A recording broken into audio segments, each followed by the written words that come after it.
Yididai, dai, dai, yididai, dai, dai, yididai, hi, dai, dai, dai, dai, yididai, dai, dai, yididai, dai, dai, yididai, dai, dai, dai, dai, dai.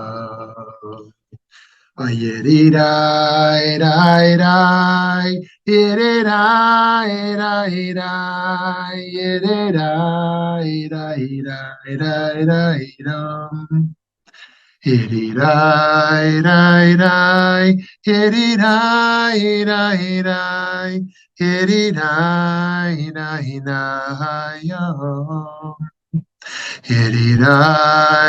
Yiddie-di-di-di, yiddie-di-di-di-di, yiddie-di-di-di-di-dum. Yiddie-di-di-di, yiddie-di-di-di, yiddie-di-di-di-di-dum. Hi did I di di di di di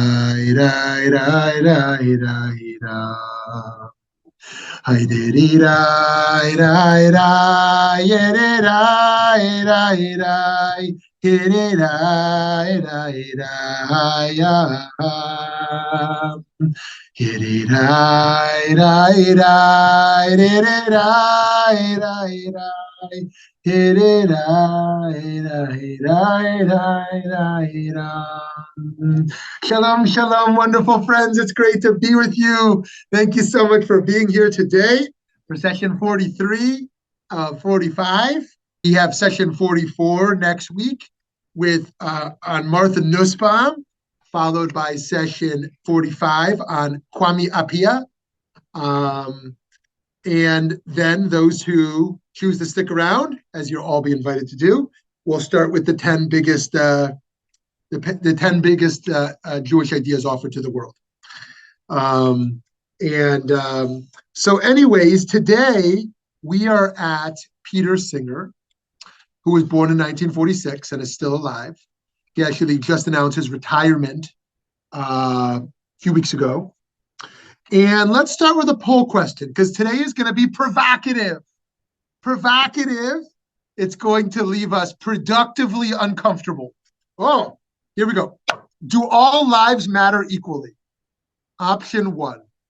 If our healthcare system can let die someone elderly with only 6 months left to live to save funds to treat children, they should do it. Option 2.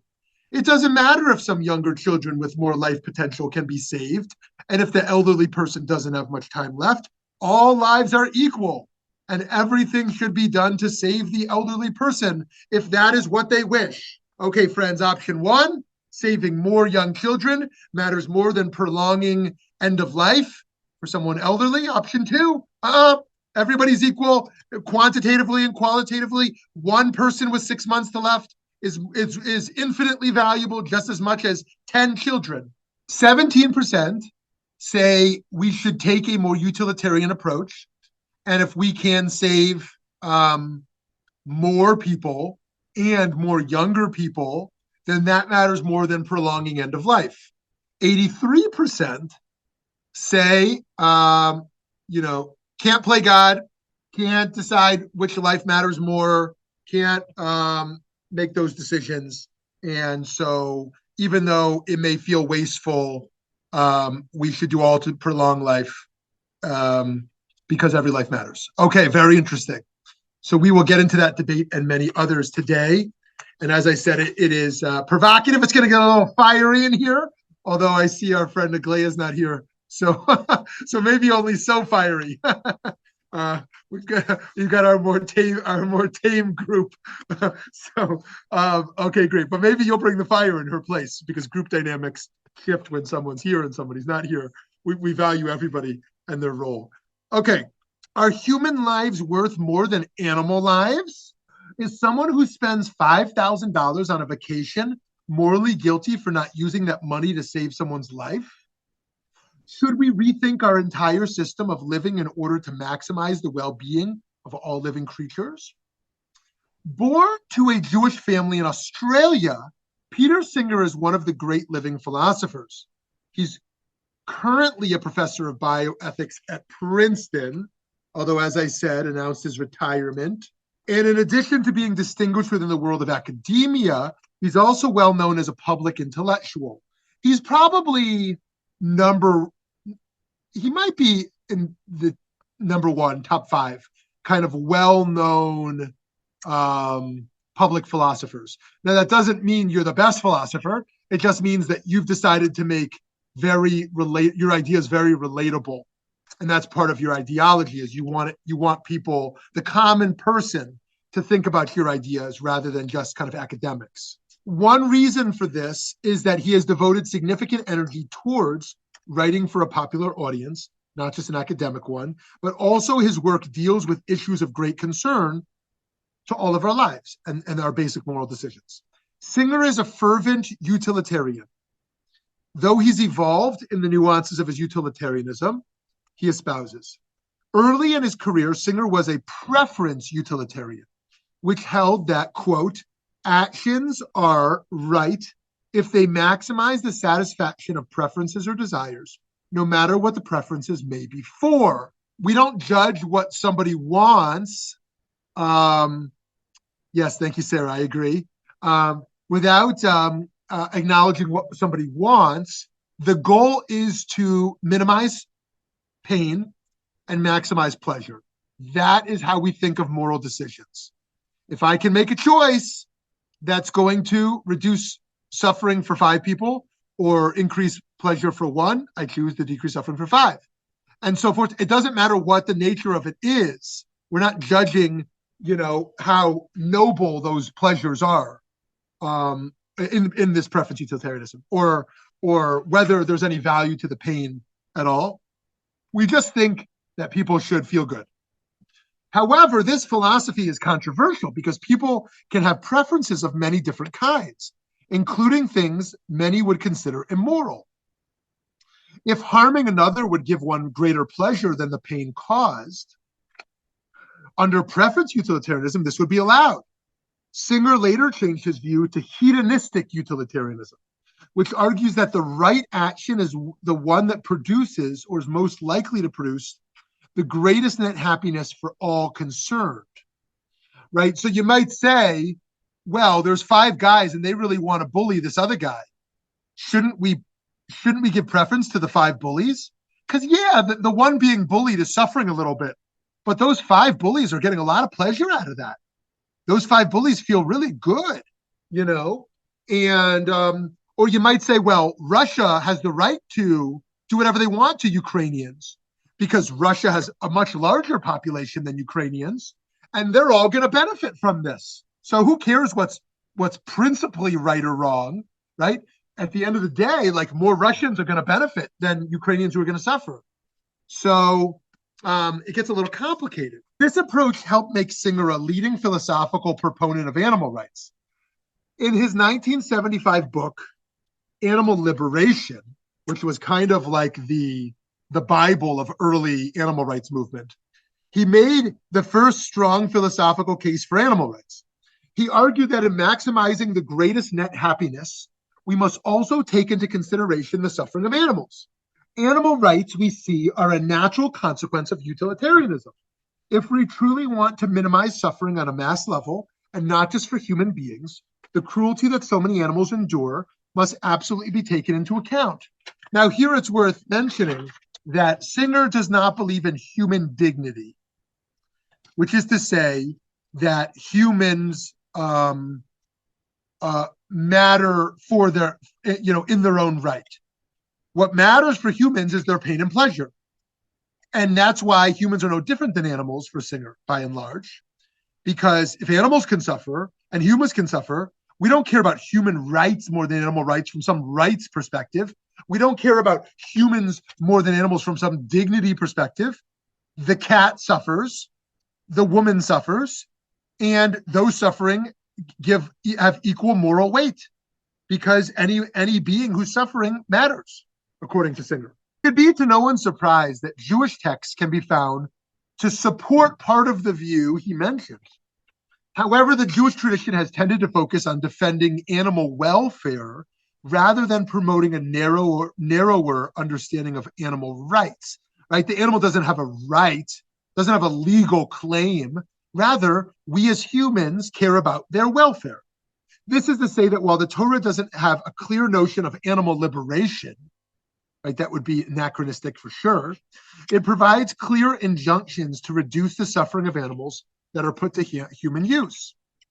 For example, we read in the book of Deuteronomy, "You shall not muzzle an ox while it is threshing."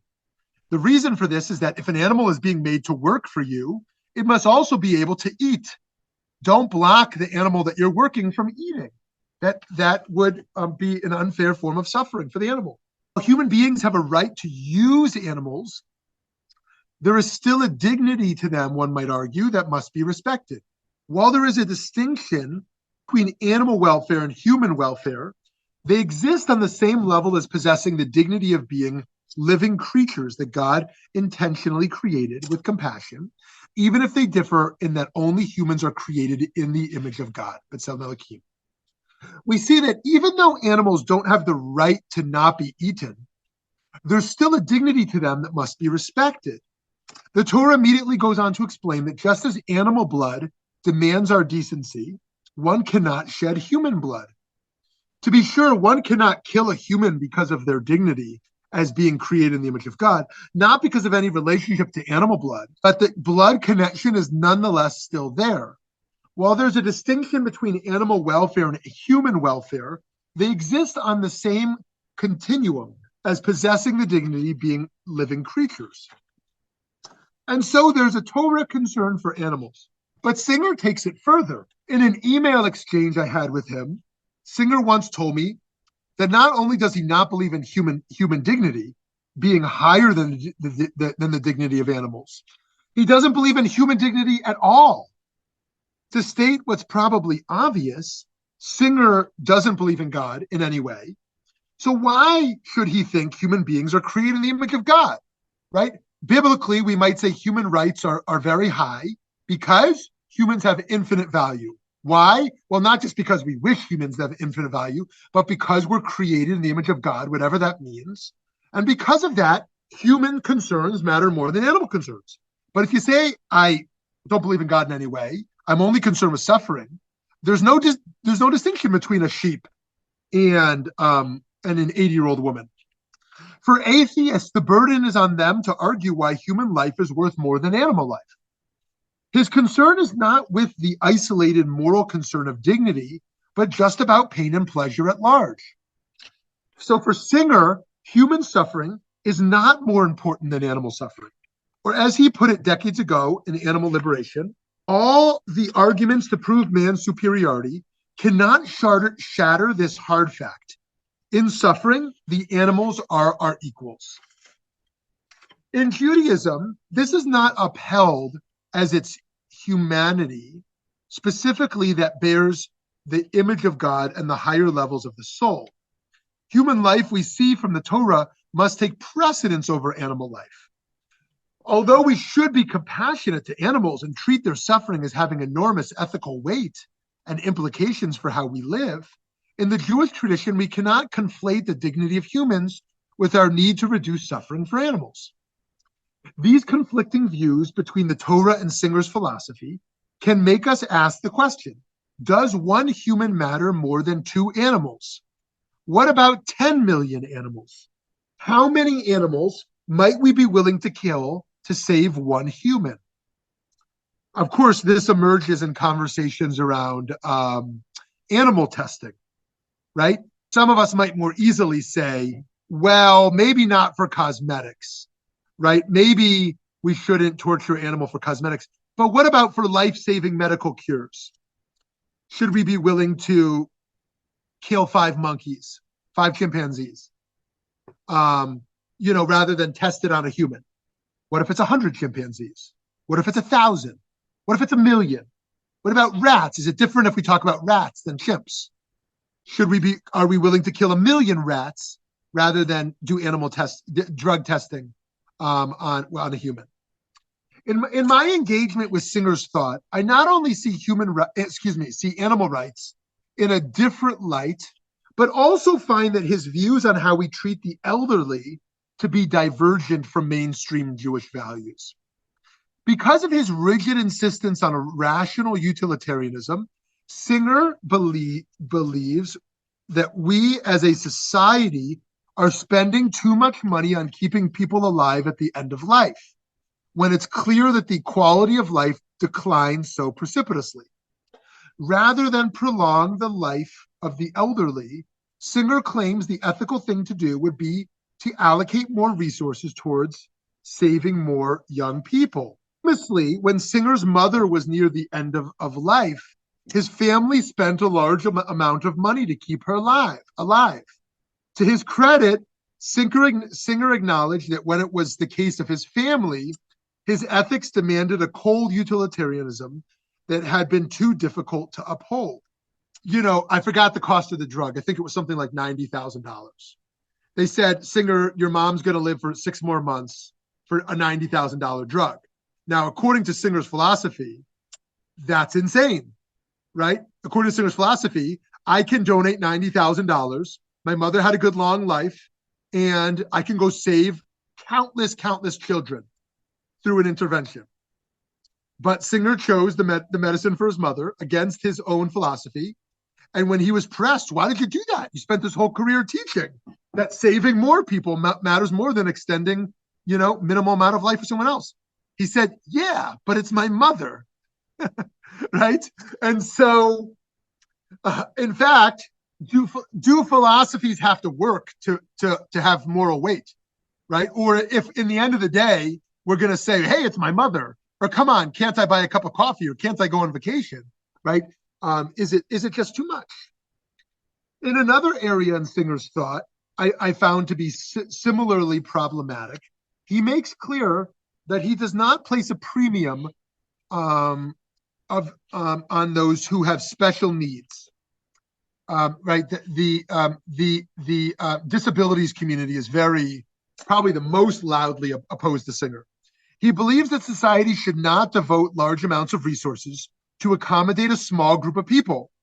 This is another instance of a clash between Singer's view that we must maximize pleasure and reduce suffering, and a potential Jewish belief that all people are infinitely precious. Now, just to spell this out a little bit, he's like, why would our society spend like millions of dollars building ramps and building elevators so that a handful of people can occasionally, in a wheelchair, use them? He's like, yeah, I feel bad for the person in a wheelchair, but like millions of dollars restructuring all of our society's buildings to benefit these handful of people in each institution, right? Those millions could be used to save so many other lives. Now, if you're a disabilities rights activist, that's incredibly offensive, right? That you don't acknowledge the rights of people with disabilities and prioritize their needs. From a utilitarian who wants every dollar to maximize pleasure and reduce suffering, says, well, that's really misspent. For Singer, rights are simply unimportant.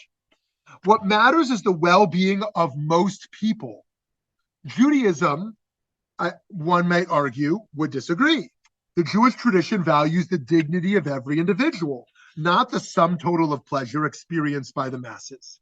As the rabbis say, why was Adam, the first human being, created alone? To teach you that one who destroys a soul, the Torah treats as if one has destroyed an entire world.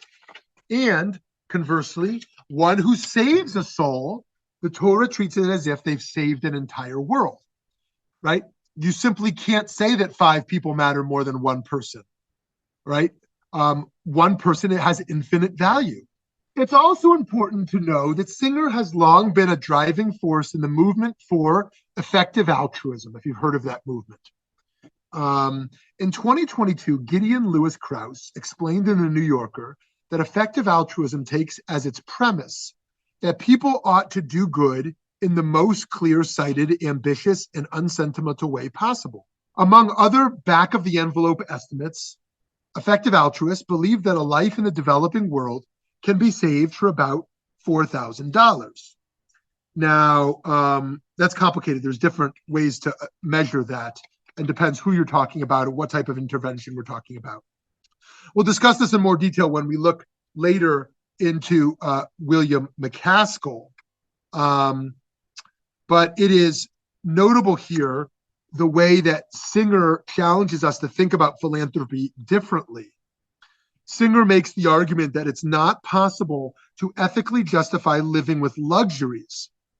If you choose to spend your money on unnecessary expenses, you are in effect saying, I know I can save a life with this money, but instead I choose this luxury.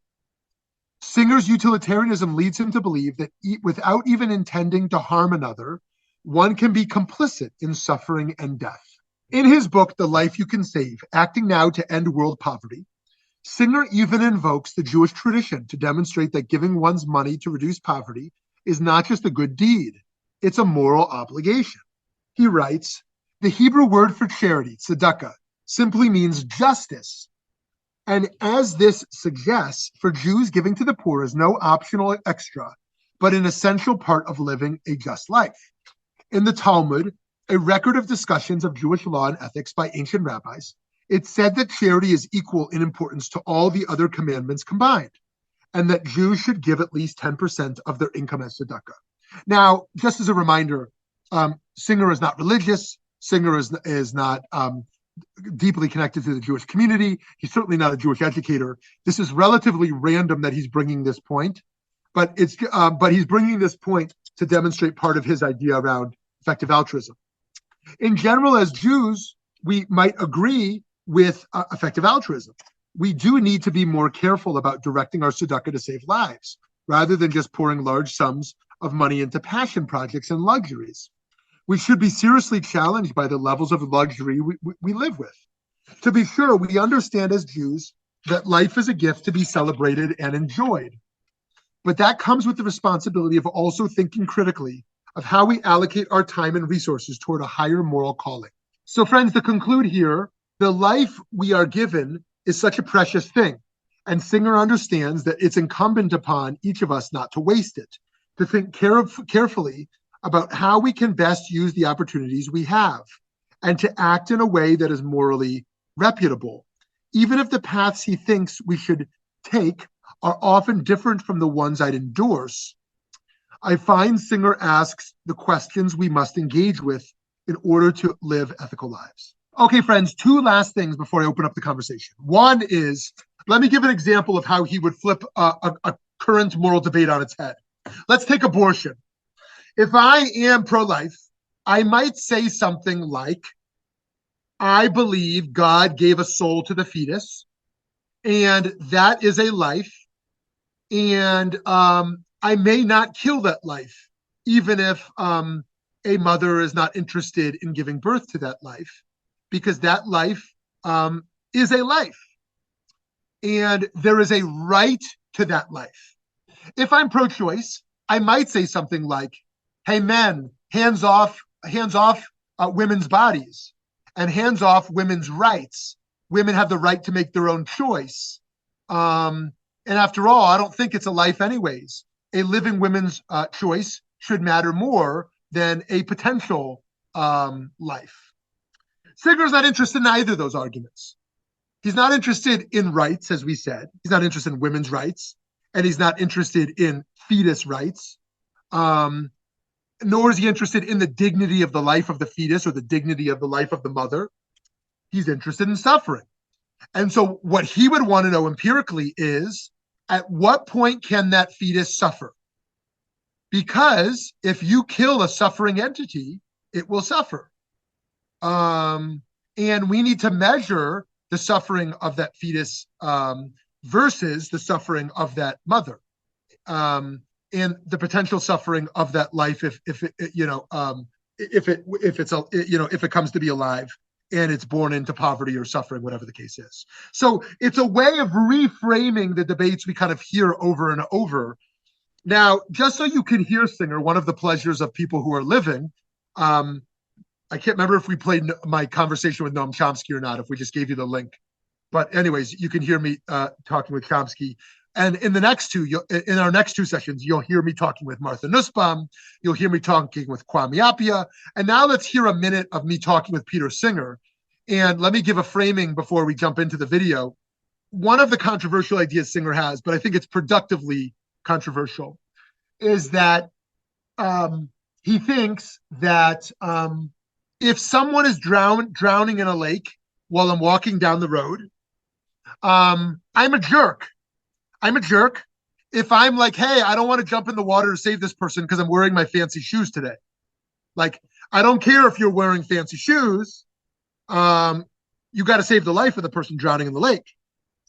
So he says, well, today in an internet age, we know the person drowning in the lake is happening on the other side of the world. We don't need to see them right in front of us. So we should be willing to get our shoes wet, ruin our $50 shoes or $100 shoes to save that life. Right. So too, if someone is pulling at my feet when I'm buying a cup of coffee for $3, saying that they need $3 to live, I'm a jerk if I buy a $3 cup of coffee when that person needs the $3 to live. Right. But he says, why should we pretend the person isn't alive asking for that if they're not at our feet? That person on the other side of the world who needs that malaria net for $3, right? If I buy that cup of coffee, I'm engaging in an act of murder because I chose the luxury of my coffee over the $3 to the malaria net to save that person.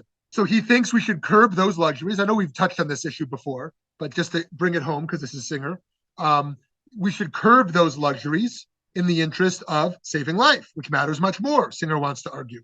So too, he gets to the point of donating a kidney.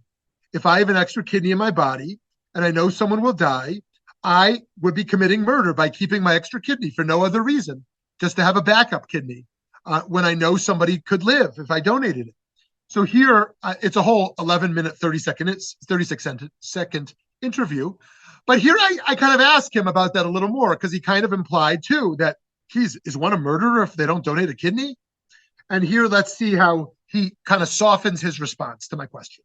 Do you believe one second kidney could be viewed as a luxury? And how does your argument about the moral problem with buying coffee as opposed to donating for a malaria net, vis-a-vis being a luxury versus saving a life, apply here? Is an organ fundamentally different from one's money, or is it another form of luxury that is comparable?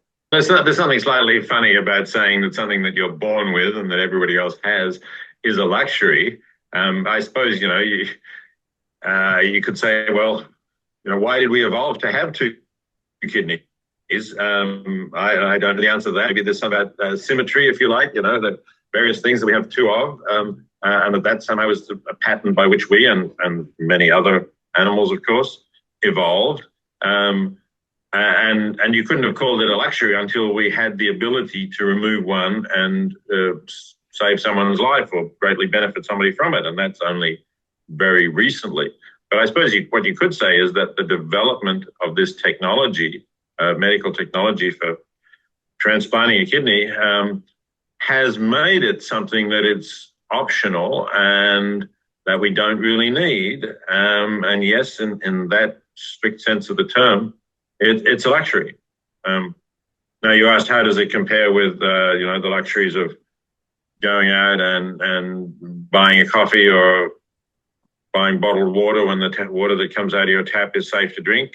Those things are luxuries too.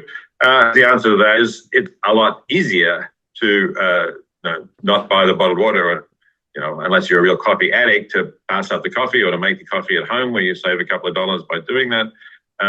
That's a lot easier for most people than the thought of going in a hospital, having a kidney removed, a few days off work. And people do worry about the idea that something may go wrong. And although, as I said, the chances are very small, it's possible. So that's the difference, that one of them is really very easy to do, and there's, in a way, no excuse for not doing it. The other one, I can be more, empathize with people who feel that this is a much bigger deal. Okay, so you get a little taste of his thinking, and one of the things that I think is interesting there is, as you might recall from your Philosophy 101 class in college, philosophers are often kind of up in the sky, right? They're quoting theories, and you don't really understand what they're talking about. But Singer, even though he's a Princeton and Australia University, I forgot the Melbourne University, I forgot what it's called. Top Ivy League professor. He's made a career of talking like that in a way that anybody can access what he's talking about. Very practical, very accessible, and that's what he thinks is the value of moral philosophy.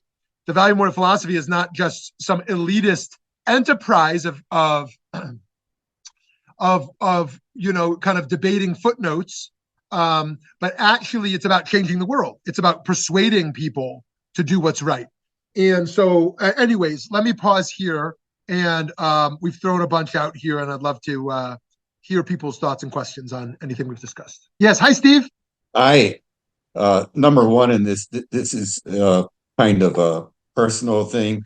When you introduced Singer, you said he's 76 and he's still alive. And I thought, oh my God, I'm 4 years older. Should I be worried about something? Number two, and you mentioned this earlier, and it's not in direct reference to Singer. You said image of God, whatever that means.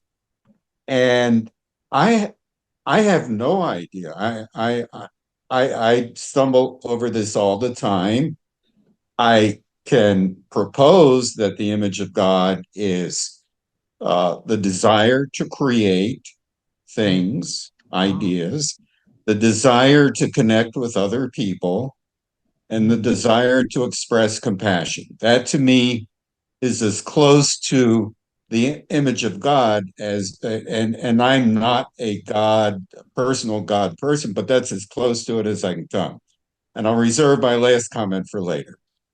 Okay, very cool. So those three C's are very interesting. The human capacity for creating, for connecting, and for being compassionate. And I love that. And there's been great debates over the millennia as to what about the human being is godly. Whether one thought it was our capacity for reason, our capacity for speech, our capacity for empathy, whether it's our souls, right, that we have a spiritual capacity, whether it is freedom, that God is infinitely free and humans are free, whether it is actually a physical dimension, as is the literal read of the text. But most people don't want to go that route because they'll deny God's physicality or corporeality. But that's a fascinating debate. And I think your three contributions there are so interesting. The ability to create. And interesting enough, the very first mitzvah given in the Torah is Peru Urvu, which is to be fruitful and multiply, which in a literal sense means reproduction. But in a non-literal sense, it means be creative, right? Create in the world. And the very first thing God does is create. The very first line, Bereshit bara Elohim et shamayim v'ta'aretz, God creates the heaven and earth. And so that notion of being creative and then connecting, that God creates a world, presumably in order to have a connection to it. Again, if that the personal theology question gets in there, but what might make us godly is our ability to connect. And then lastly, compassion. That's a great debate also. Are humans fundamentally compassionate, or is that something that has to be cultivated? If we think back to Rousseau and some of our other early modern thinkers, the whole debate around of the role of education in life. Is the role of education that people are innately compassionate and we need to harness that? Or is it that humans are a blank slate and we need to kind of, develop a capacity that's not there at all? So the same question with the social setting. Is the social setting developing our empathy and our capacity for compassion? Or is the social setting actually destroying it and kids need to be educated in isolation? So anyways, the question of image of God is very interesting. And again, Singer rejects that, not only because he rejects God, but also rejects dignity. But it is a fascinating question in terms of how much humans matter, how much we matter at all. Thanks, Stephen. Hopefully we'll circle back to your next question. Hi, Sarah. Gosh, there's so much to talk about. As I had said long ago, I'm really enjoying the most good you can do by Peter Singer, and it's helped me look more at my altruism and how I use my resources. So much of what you said was so interesting, especially when we talk about animals versus humans. And, human dignity means we can do whatever we want. But I thought, well, but in the Hasidic tradition, isn't everything imbued with this godliness, so that animals, much less trees and rocks and everything else, has dignity, has godliness within. And so I don't see the debate there. Even if Singer doesn't believe in God, it becomes an egalitarian thing. And certainly a Buddhist perspective would be, may none of us suffer. May all beings be happy and lack suffering.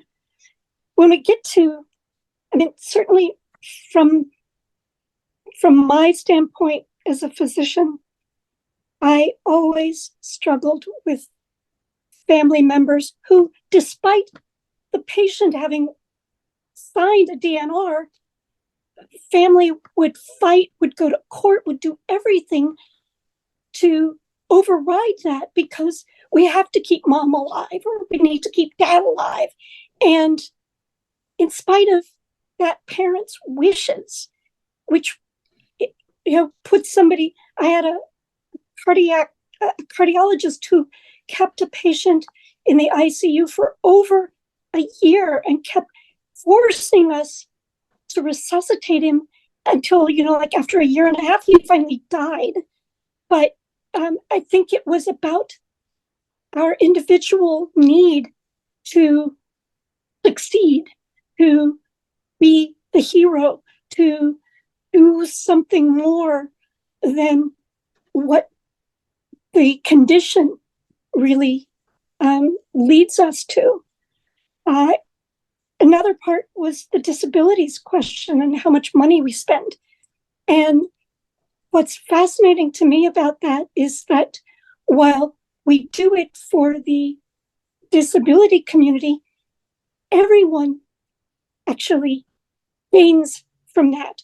So whether changing the ramps on sidewalks is a good thing for wheelchairs, but it's also great for mom when she's got the stroller. And it makes life so much easier for people to have an island in the middle, because not only as we get older, it's hard to cross these massive roadways, but for a mother with 4 or 5 kids in hand, oh my gosh, there are so many things we've done when mom is trying to take the stroller and everybody else up the elevator. Thank goodness for elevators. How else is she going to get to the offices she needs to get to with those children? It's a struggle. So I don't know that we can judge the utilitarian piece of how we treat one part of the community as opposed to another. When I look at digital technology and how, yes, the blind have celebrated it, the hearing impaired, it's great for them, but it's great for all of us to be able to do things that we couldn't do before, because it's made our lives just a little bit better. We're suffering less. The only other thing I wanted to bring up as you were talking about the abortion question, it's like, but if you're in Alabama, if you happen to have a fertilized zygote, my goodness, there we go. That fertilized ovum suddenly is a human. What? But I won't even get into that debate. Okay. Although if Aglaia was here, we could do that. So that's enough from me. Thanks. Okay, very cool. Okay, so much to talk about there, but I'll just be brief. Yeah, on your point of inclusivity, I think it's really interesting actually that it's too narrow to only count those who appear to be the most direct, obvious recipients of inclusivity practices, and that inclusivity actually benefits us all in ways we may not be able to predict. And that's a very interesting point. On the end of life points, I think those are also fascinating, and they're very far reaching. Obviously, in cases like, how many of us want to be intubated long term? How many of us are going to make sure to give instructions that we don't want to be intubated in a bed, for months or years, or comatose, that we should stop treatments if we're comatose or intubated. Whatever. These are difficult issues. But then there's some of the more difficult ones of like, when does a medical provider or clergy or family member stop pushing someone on treatments when they're just so exhausted? Someone is frail, it's their 7th round of chemo or the like, and they're just suffering through it. At what point do we say, hey, you're strong, you got this? And at what point do we say, I want you to know I support you if you choose to stop these treatments? And a whole bunch of positions in between those. And so, yeah, those are really interesting questions. And unfortunately, a lot of tensions come out between family members when those kind of discussions happen. Even relationships that don't predict it that tension to emerge. And the best way a parent can ensure to reduce those tensions is by giving very direct instructions to kids, so that the kids aren't guessing about, what about this case? What would they want in this case? What would they want in that case? Right? And then now they're fighting about what they think the parent would want, as opposed to saying, the parent was very clear, right? It's not on us. We're just doing what they want, right? Okay. Now to your last point, and then we'll move on, but around animals in the Kabbalistic tradition, I think that's so interesting. And there's a lot to say about that. In rationalistic religion, it's all about differences. How is the Jew different than the Gentile? How is the man different than the woman? How is the elderly different than the baby? Everything is cut up into little slices of analysis.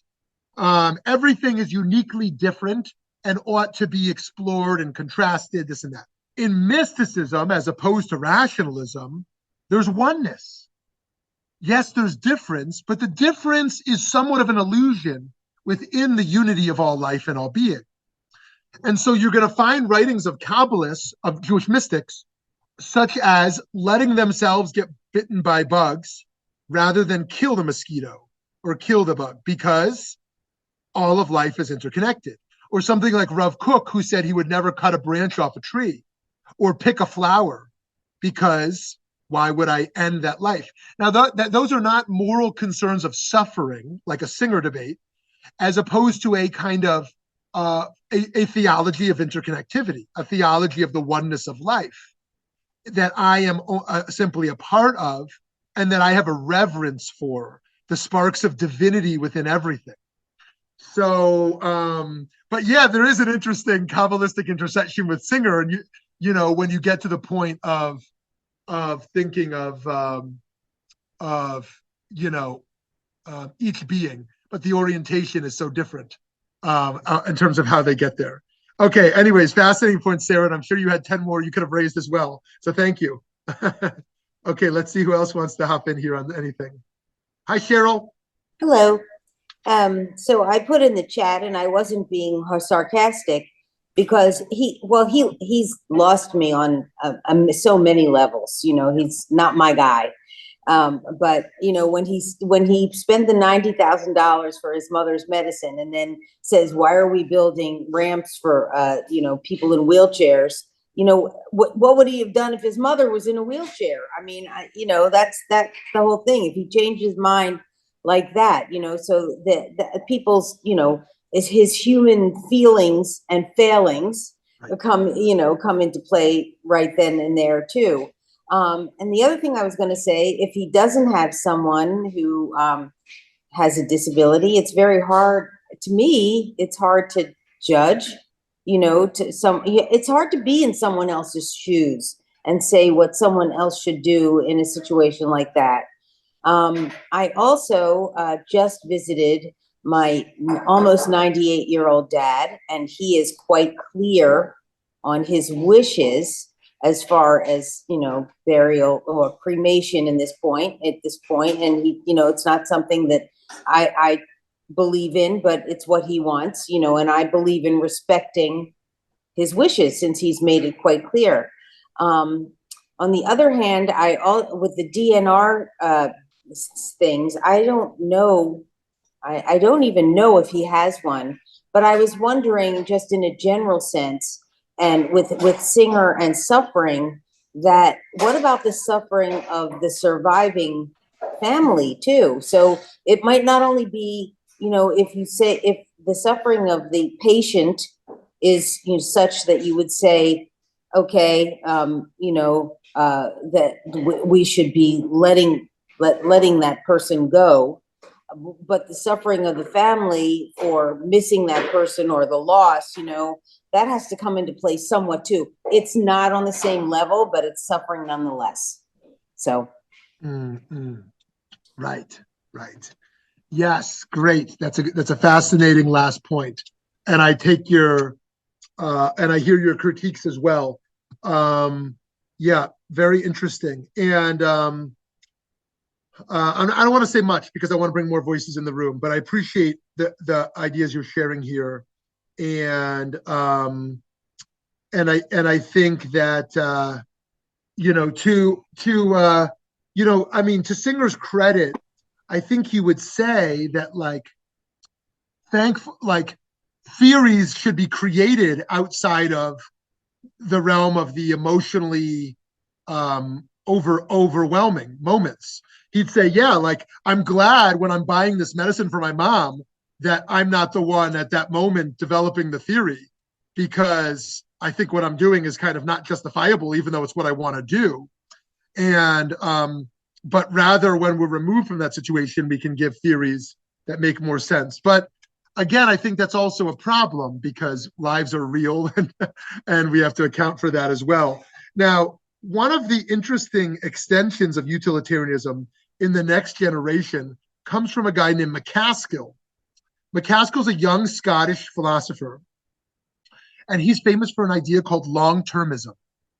Long-termism means that we are more concerned with the larger number of potential lives to come than we are with the smaller number of current lives that exist. Now bring in climate change. You'd say, how can you justify spending your philanthropy to combat climate change when currently there's living people who need your help, right?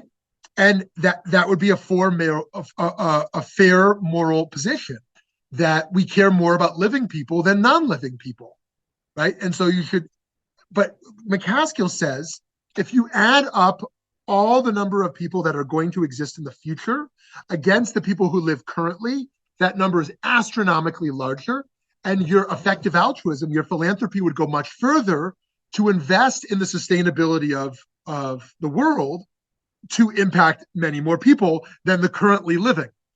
So that's where utilitarianism gets extended into long-termism, that we care more about non-existing lives that are greater in number than the current lives that are existing. And that has some interesting twists and turns if you look at that as well. So anyways, let me pause there. For anyone else who wants to hop in. Yeah, hi Gary.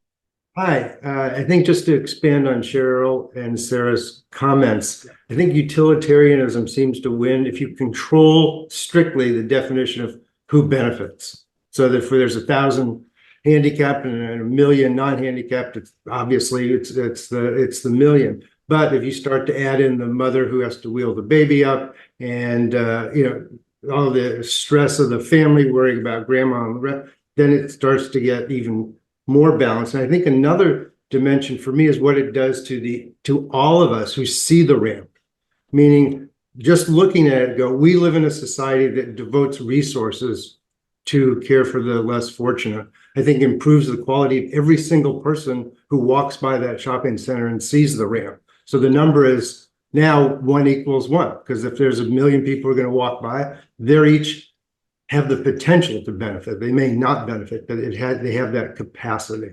So that's my expansion on Cheryl expansion of Singer's utilitarianism. Great, thank you. Yeah, and I think there's also a case to say sometimes you do what's right, even if it right based on a duty, even if it doesn't fit into that cost benefit analysis. And I think there's many cases we can all think of like that. But let me give another case where I think consequentialism, another term for utilitarianism, would fall short. Think about just warfare. One might say, well, think about the arguments of proportionality that exist today. One might say, well, you can only kill as many of the enemy as they've killed of you, right? Or the like, or a similar type of argument that only looks at the numbers, right? And right, like how can you justify killing X number of people when they only killed Y number of your people, right? Doesn't make any sense. And then you just bring that to Nazi Germany, and you realize how quickly such an argument falls flat. Be like, the U.S. Army is going to enter to defeat the Nazis, and in fact, you could only morally justify killing as many Nazi soldiers as U.S. soldiers they killed, right? Or what if you said the response to the Japan is only going to be to kill as many people as died in Pearl Harbor, right? There's no moral justification to kill any more, right? So it gets really complicated when you think about what's just in warfare, as opposed to just kind of the calculation of numbers. And then you get into the absurd of trying to calculate the future. Well, how many people will we benefit in the future if we defeat the Nazis, right? If the Nazis take over the world, I guess that's, everyone's going to kind of lose out on that, right? On the other hand, if we kill, 50,000 Nazi soldiers, and 100,000 civilians are going to die in that process too, right? And that's really terrible that German civilians are going to die. But defeating Nazi Germany is just what's right for the world, right? So that gets complicated too. Okay, so Eddie, I see you're going to hop in here. Yeah, thank you, Rabbi. I wanted to add another component to what's the conversation already going around on the curve cut effect that has benefited so many communities.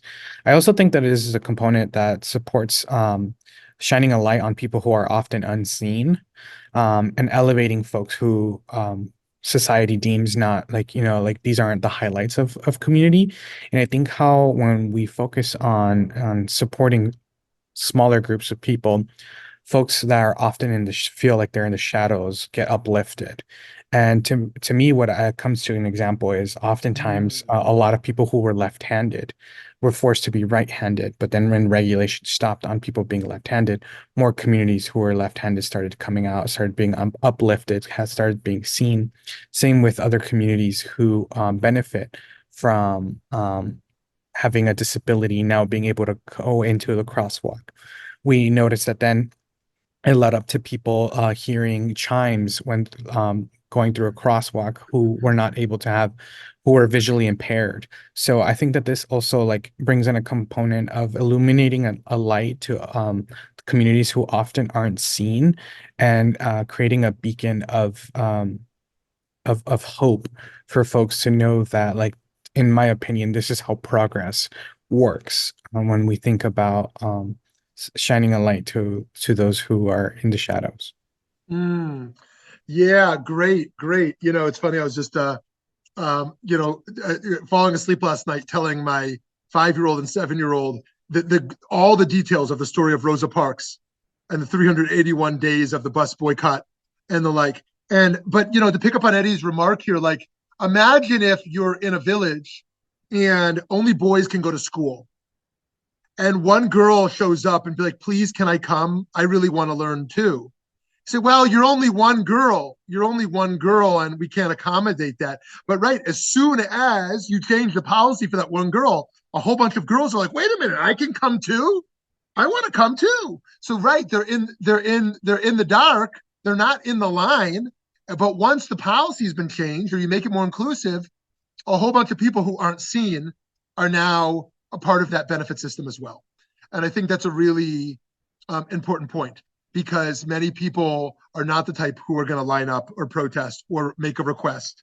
But when the policy becomes more inclusive, that changes, and we can extend this on so many other levels as well. So thank you for that. Friends, I look forward to seeing you for session 44 next week with Martha Nussbaum, and then for session 45 with Kwame Appiah. And I wish everyone a beautiful day. Sorry for moving from Tuesday to Wednesday. I had to be at a conference yesterday. Have a wonderful day. See you soon. Thanks so much for your insights.